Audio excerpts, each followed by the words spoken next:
आप देख रहे हैं डार्क फाइल्स। तो चलिए बढ़ते हैं आज की इस कहानी की ओर। मौसी के घर आए हुए आज हम दोनों भाइयों को करीब 4 दिन बीत चुके हैं। गर्मियों की छुट्टियां अभी भी बहुत बाकी है।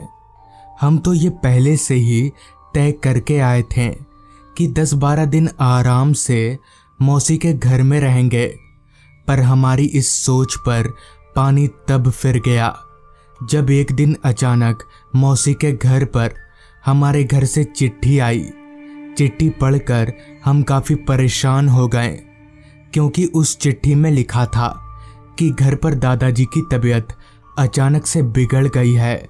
साथ ही उन्होंने ये भी लिखा था कि हमें लाने के लिए वो हमारे पास एक ठेला गाड़ी वाले को भेजने वाले हैं, जो कि दोपहर तक यहाँ यानी मौसी के घर पर पहुँच जाएगा।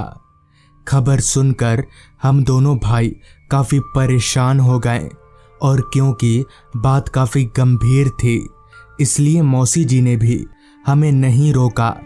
जिसके बाद हम दोनों भाई फटाफट अपना सामान समेटने लगे और दोपहर का खाना खाकर उस ठेले वाले के साथ अपने गांव की ओर निकल पड़े।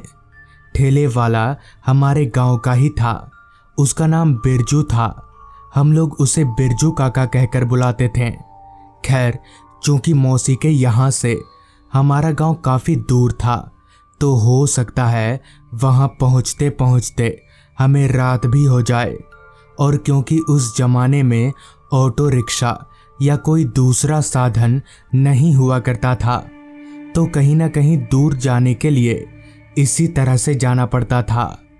ठेला गाड़ी में बैठे बैठे दोपहर शाम में तब्दील हो चली थी, पर अभी भी हम हमारे गांव के आसपास भी नहीं थे। बिरजू काका भी अब ठेला चलाते चलाते काफ़ी थक चुके थे। ऊपर से इतनी तेज गर्मी, मुझे बिरजू काका पर दया आ गई, जिस वजह से मैंने उन्हें कुछ देर ठेला रोककर आराम कर लेने के लिए कहा। लिहाजा उन्होंने ठेला गाड़ी को एक बड़े से पेड़ के पास रोका और आराम करने लगे। तब तक फिजा में अंधकार पसर चुका था। उन दिनों किसी भी तरह की बिजली की सुविधा भी नहीं हुआ करती थी। वो तो अच्छा हुआ कि बिरजू काका हमेशा अपने थैले में एक लालटेन रखते थे। लिहाजा उन्होंने लालटेन जलाकर ठेला गाड़ी के हैंडल पर बांध दिया और हम लोग वापस से अपने गांव की तरफ आगे बढ़ने लगे।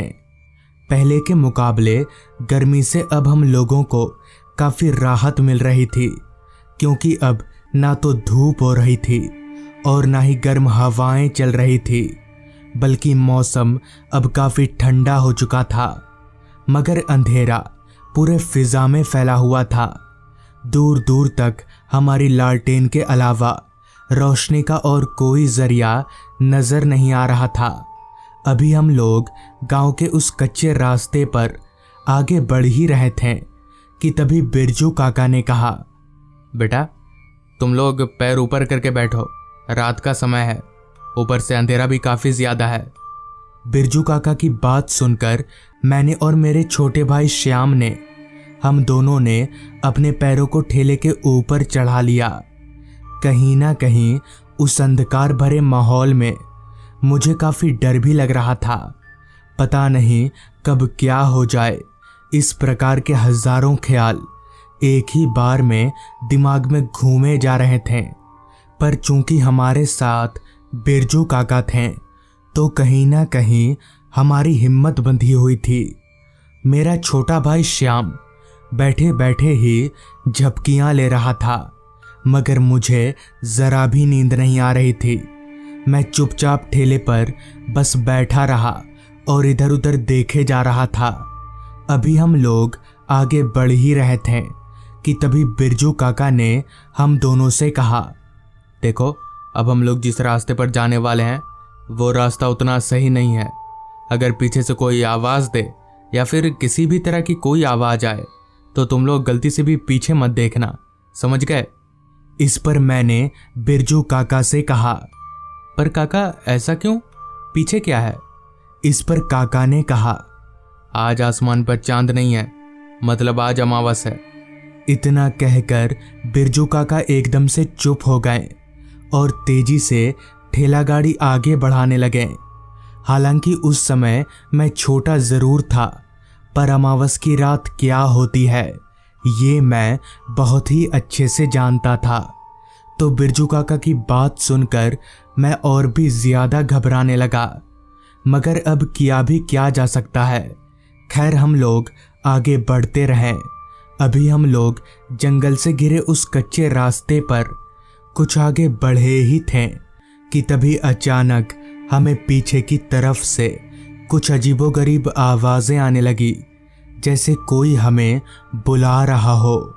आवाज सुनकर अभी मेरा छोटा भाई श्याम पीछे पलटने जा ही रहा था कि तभी बिरजू काका सामने से बोल पड़े, पीछे मत मुड़ना, उस आवाज को नजरअंदाज करो।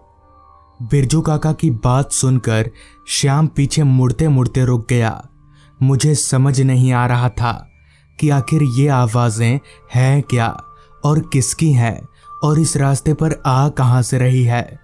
पर मैं इतना जरूर समझ चुका था कि हो ना हो दाल में कुछ तो काला है, पर मुझे ये नहीं पता था कि यहाँ तो पूरी दाल ही काली है। हमारी ठेला गाड़ी उस रास्ते पर काफी आगे निकल आई थी, पर वो आवाजें थी जो हमारा पीछा छोड़ने को तैयार ही नहीं थी। मैंने अपने कानों को अपने हाथों से बंद कर लिया था। कुछ देर बाद जब मेरे भाई ने मुझे कान से हाथ हटाने का इशारा किया तो मैंने अपने हाथों को अपने कानों पर से हटाया। वो अजीब तरह की आवाजें अब बंद हो चुकी थी। तभी बिरजू काका बोले, अभी खतरा टला नहीं है, चुपचाप बैठे रहो, पीछे मत देखना। बिरजू काका की बात सुनकर मैं काफी घबरा गया कि भला अब क्या होने वाला है। बिरजू काका काफी तेजी से ठेला गाड़ी भगाए जा रहे थे। चलते चलते अब हमारी ठेला गाड़ी एक बांस से घिरे जंगल के रास्ते पर पहुंच चुकी थी। वो रास्ता उस पहले वाले रास्ते से भी ज्यादा सुनसान और डरावना लग रहा था। पता नहीं क्यों अंदर ही अंदर मुझे ऐसा महसूस हो रहा था कि यहाँ हमारे साथ कुछ तो गलत होने वाला है। मैं बस यही मना रहा था कि मैं जो सोच रहा हूँ वैसा ना हो और हम सही सलामत इस रास्ते से बाहर निकल जाएं। पर शायद हमारी किस्मत को ये मंजूर नहीं था। अभी हमारी ठेला गाड़ी चल ही रही थी कि तभी अचानक ठेले के हैंडल पर लटका लालटेन खुद ब खुद बुझ गया। मगर अजीब बात तो ये थी कि उस वक्त वहाँ हवा जरा भी नहीं चल रही थी। फिर अपने आप ही लालटेन बुझी कैसे ये मेरे पल्ले नहीं पड़ रहा था, जिस पर मैंने बिरजू काका से कहा, काका ठेला रोककर कहीं लालटेन जला लीजिए। तो इस पर बिरजू काका ने कहा, नहीं, यहाँ ठेला रोकना ठीक नहीं रहेगा। बिरजू काका की बात और उनके ये बोलने का तरीका साफ तौर पर बता रहा था कि हम अभी भी मुसीबत से नहीं निकले हैं।